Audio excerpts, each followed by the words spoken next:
Hakadosh Erev Tov. The Mishmar tonight, we're going to try to speak about something very interesting. Oh, Listen to this case.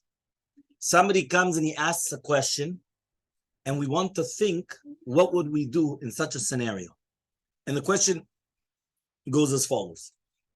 I live in Chutz La'aretz, and recently I received a notice in the mail that I owe a fine for littering.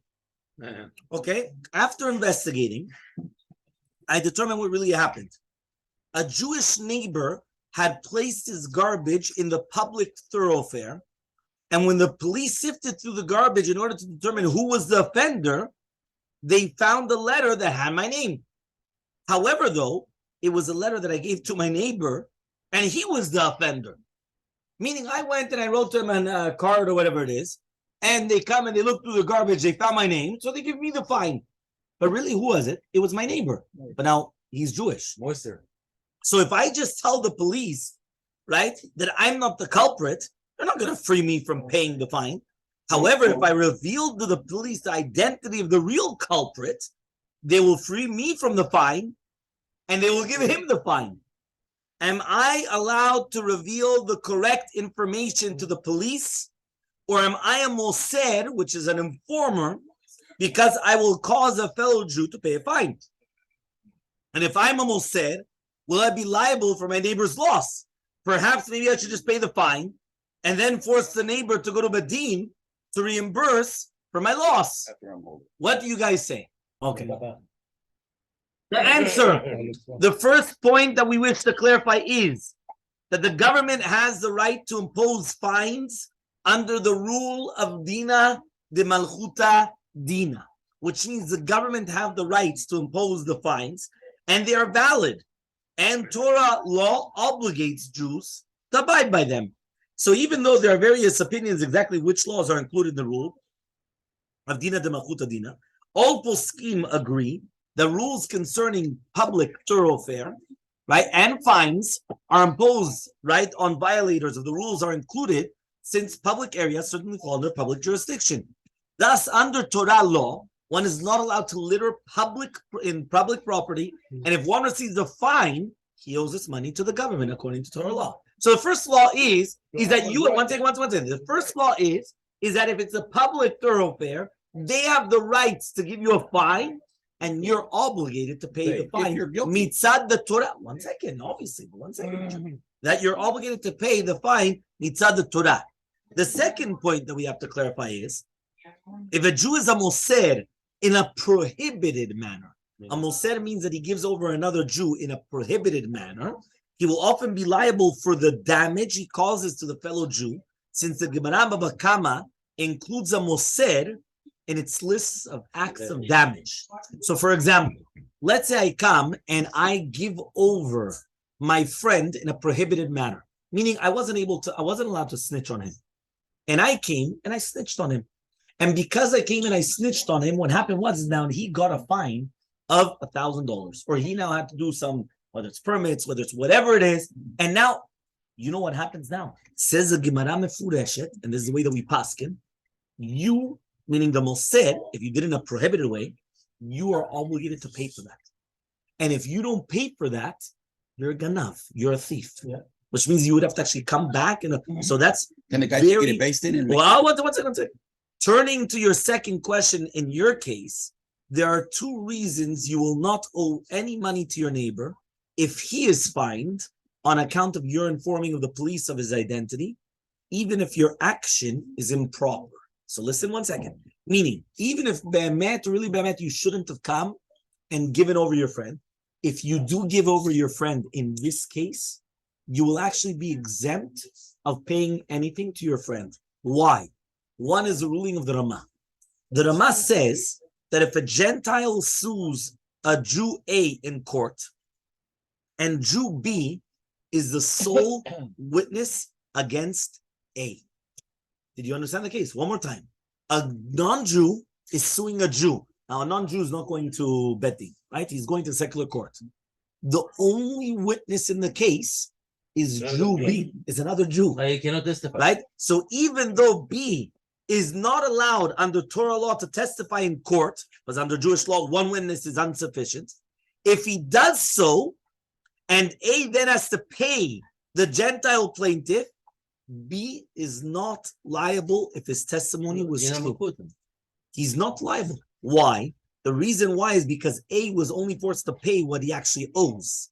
This principle is also the reason for the Ramaz ruling that if Jew B reveals the location of Jew A who was trying to flee and thereby avoid paying his debts to a Gentile, B does not owe any money to A, since A only lost what he really owed.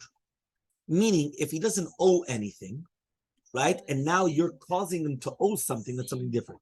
But if he already owed it, and you're causing him to become obligated to pay what he owes, so technically speaking, you're not chayav to pay. You did it wrong. Why did you do wrong? Because you're one witness. You always need two witnesses. You're this, you're that. The different. But mitzad money, you do not have to pay for it. Okay, that's going to be number one. That's the one that got a ticket by mistake, yeah? Yeah, but we didn't get there yet. 1 second. In both these cases, right, A was allowed under Jewish law to avoid paying the Gentile. Since one is allowed to avoid paying a debt that he owes a Gentile, if it does not cause a chilul Hashem. The Gemara calls this hafka'at halva'ato. Hafka'at halva'ato means taking out or getting out of a debt. However, though, even though B prevented A from taking advantage of this rule, nevertheless, B is not liable because he only forced A to pay his debt. The reason why we consider A as only having been forced to pay his debt to the Gentile is because many opinions maintain that even though a Jew may avoid paying his debt to a Gentile, the debt is not canceled. Meaning, even if you're going to run away or you're going to do something, but at the end of the day, it's not canceled. The debt is still there. Okay? Fine. A third illustration of this rule is the implication of the shach, that if Jew B informs on Jew A, who is trying to avoid paying a just tax, B is not liable for A's loss. This is basically the same as your situation. In all these cases, B did the wrong thing, but he's not liable. Meaning, at the end of the day, in all these cases, he was incorrect. Why was he incorrect? Because he did something wrong. He went and he testified, 1 second, as a one witness. He went and he knew that the Jew was running away, and he told the Gentile, what's it called? Look, he's running there. That's where he is, and he grabs him and he gets him. And in all these cases, he did something wrong. But mitzad money, he's not obligated in the money. Okay, so then he says, even if you're not, he says, in all these cases, B did the wrong thing, but he's not liable. Similarly, even if you had not needed to inform the government of the culprit in order to save yourself from paying the fine, you will still not be liable if you inform the government. You mean like this? Let's say you come and you fight it off in court, and you say, it's not my garbage. And they come and they say, yeah, but we found a letter in there that's yours. And you say, I gave the letter to somebody else. I have no idea what happened to it. And you could still do that. At the end of the day, you could still do that many times. So what happens? And you win. That's fine, right? You could fight it off. But what happens if you didn't even need to give over the name of the other guy? Meaning you would have been able to fight it off, and then you would have been exempt. No problem. Now you came and you still gave the name of the other guy. No, that's my story. Now you made it. Says the halakha, you need to. you're still not liable to pay the money. Why? Because at the end of the day, even though you did something wrong, but at the end of the day, you're just making him pay something that he already owed.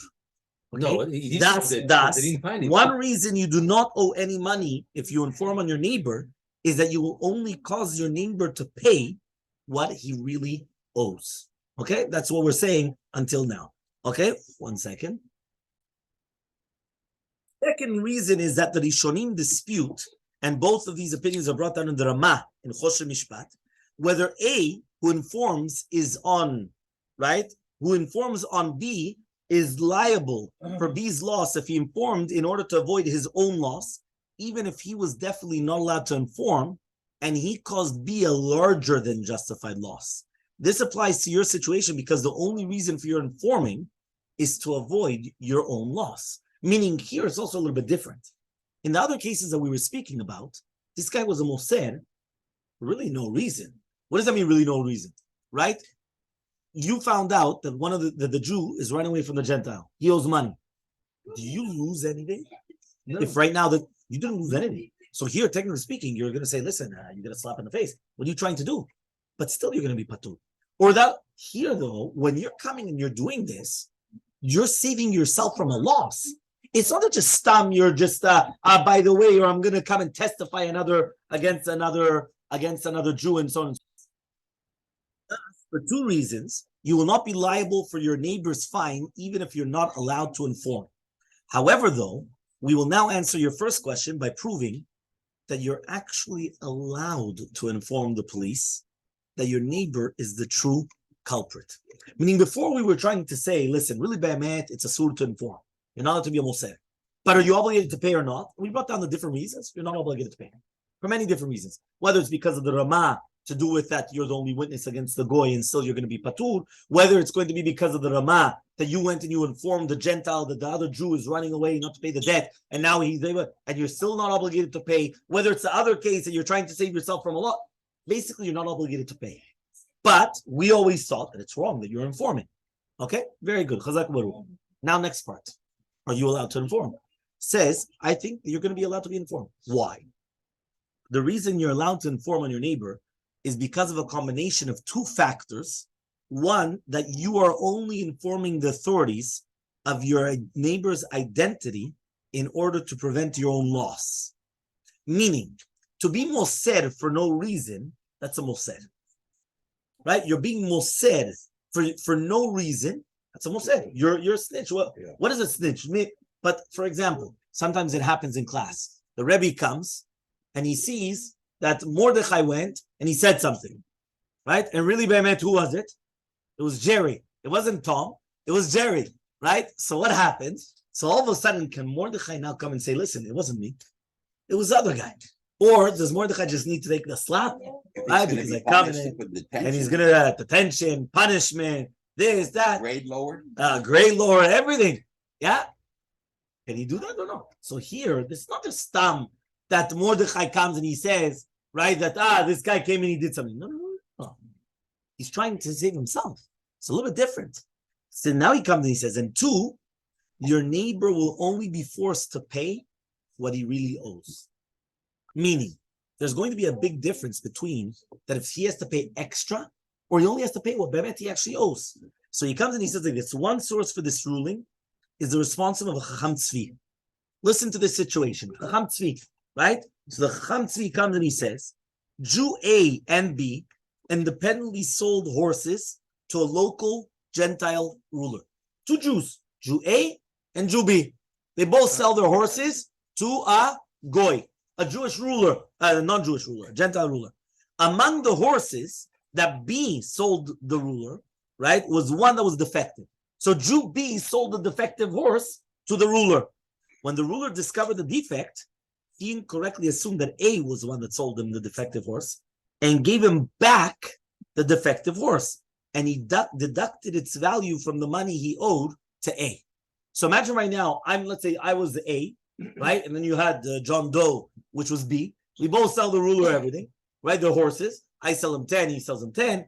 He comes and he gives me back 1, and he says, depreciates the value of what he owes me. And I'm looking at it, and I'm like, hey, it's not my horse. This is the other guy's horse. What's going on over here? The Chacham Tzvi ruled that B does not need to reimburse A for the money that the ruler took from him, since B did not directly take the money from A. Huh? You understood? One more time. One more time. Was it? You've got one more time. Both of them. A and B, two Jews, right? Let's call them Reuven and Shimon. Reuven and Shimon, they come and they sell horses to Lord, I don't know what. Charles. Yeah. Right? They come and they sell them to the leader, right? No, not partnerships. Each one sold individually. Each one sold individually. Reuven and Shimon, they each have 100 horses. Reuven comes and he says to the guy, to the leader of the thing, take a name, Charles. To Biden, right? He comes and he says to Biden, Biden gets it free, right? He comes and he says, right here, I'm selling you 10 horses. Comes the other guy, Shimon, here, I'm selling you 10 horses. Finally, they come and say one of them is defective. So what do you do? He gives it back to you and he says, I'm taking it off from what I owe you. You look at the horse, it wasn't your horse, it was the other guy's horse. Yeah. So what happens? Chacham Tzvi comes and he says that the other Jew does not have to pay you. Which is the other Jew? The Jew that had the real defective horse does not have to pay the one that he did not have the defective horse. Like that. He doesn't. Why not? He says because B, which is the other Jew, did not directly take the money from A. This is based on a ruling in Shulchan Aruch. Okay? Everyone understood? Yes. So that means he did not take the money from A. However, though, he ruled, what are you putting in there? That's Shulchan Aruch. However, though, he ruled without any proof that A is allowed to inform the ruler of the mistake, even though the ruler would then force B to reimburse him for the cost of the expense, since B really owes the ruler the money, since he sold it in defective force, which allows the general to validate the sale. So one more time, according to Shulchan Aruch, and this is, by the way, against what you guys were saying before. Some of you guys say, let's take him to a bet din. Right. One second. You already are listening to what the bet din are going to tell you right now, because I just gave you the answer. If right now you would take him to a bet din, even without going to the answer, what would you tell me right now? Is he obligated now to pay you or not? You guys were the nice guys. You come and you paid. And all of a sudden he comes and he says, listen, I'm sorry, I didn't know you. Yeah? He is allowed to inform the ruler of the mistake, even though the ruler will then force B to reimburse him, and he is allowed to do that. Thus, we have an important principle that applies in your case as well. The principle is that one is allowed to inform on another if the victim will only lose what he really owes, and the informer is doing so in order to prevent his own loss. Okay? In a sense, right? You are in much stronger position. You're in a much stronger position, since in your case, the government did not take any money from you, and you're only seeking to prevent them from charging you somebody else's fine. By the Chacham Tzvi, was the opposite. The informer was attempting to recover the money that he already paid, and he couldn't have gotten it back by suing in a bet din. This principle is stated by the Netivot HaMishpat as well. In his situation, a Gentile asked A, who was holding the Gentile's object with the Gentile's permission, right, to give his object as a present to B. For technical, reasons, for technical reasons, under Jewish law, A was not obligated to give the object to B, and he was actually allowed to keep the Gentile's object since it was halachically ownerless. What happened was the Sma nonetheless rules that B is allowed to inform the Gentile that A did not give him the present, even though this will cause the Gentile to force him to give the object, even though under Jewish law he's permitted to keep the object. The Netivot asks, why is this permitted? At the end of the day, if you're informing, you're causing a loss to A, and as we saw above, you're not permitted to inform the Gentile if it will result into a loss into another Jew. But the Netivot answers with the same principle as the Chacham Tzvi. He argues that if the Gentile wanted to give a present to B, B must have previously done him a favor. And therefore, by A failing to give B the present, he was causing B a loss of a favor. So he says that he did earlier for the Gentile. Therefore, B, that he's informing the Gentile in order to avoid his own loss, and one is allowed to cause a loss to a fellow Jew in order to avoid his own loss. This is very similar to your case where you're informing the authorities in order to avoid your own loss. This principle explains a well-known but unproven ruling of the Chavetz Chaim. Right? A very says in Hechal Lashon Hara. In Hechal Lashon Hara he says, if someone is incorrectly suspected of an inappropriate action, he may only say that he is not the true culprit, but he may not identify the true culprit. Moreover, if there are only two possible culprits, he may not even clear his name, since he will thereby incriminate another Jew and will be guilty of Lashon Hara. However, though, in case the action was improper, he permits the suspect to clear his name, even if he will thereby incriminate the true offender. The Chavetz Chaim does not cite any source and does not clearly explain what does it mean improper. What's improper? The guy, if it was just no, I can't. But if it's something improper, you're allowed to clear your name. Now, there was only two people. That means if you clear your name, you know exactly that it's the next person. But the Chavetz Chaim doesn't explain where does he get it from. We note that the source in the Be'er Mayim Chaim for other rulings that the Chavetz Chaim gives concerning one who's wrongly suspected of an action or laws in Choshen Mishpat concerning damages. Therefore, it is reasonable to understand that the source for this ruling is the principle that we derive from the Chacham Tzvi. And then Netivot HaMishpat, that one is permitted to inform on another who acted improperly in order to save himself from a loss. The only difference between the Chavetz Chaim's situation, the Chacham Tzvi and the Netivot, is that in their situation, the one who's being informed on will need to pay money. Whereas the Chavetz Chaim's ruling in the lesser case, where one informed, he's not going to lose any money. So based upon this, we learned that we can state that the Chavetz Chaim's ruling is valid even if there are going to be monetary repercussions. In conclusion, you may inform the authorities that your neighbor is the offender if that is necessary in order for you to avoid paying the fine.